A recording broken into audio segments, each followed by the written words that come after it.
Sana ho maging priority ho natin ngayong taon is our devotion to our God.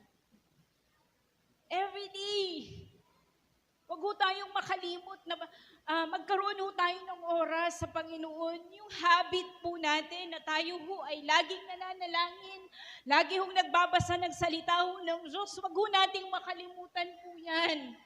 Alam niyo ho, kung meron pong isang bagay po, bakit ho naging matatag, naging maayos po ang puso ho ni Maria? Dahil po, lagi ho siya, sabi yung gano'n, yung pinili niya, yung pinakamainam ang maupo sa paanan ho ng Panginoon. Ito po ang ating maging priority this year. Lord, lagi po kaming maupo sa inyong paanan, nang lalo po kaming mapalapit sa inyo. Diba everyday, Lord, yung devotion namin sa inyo, wag namin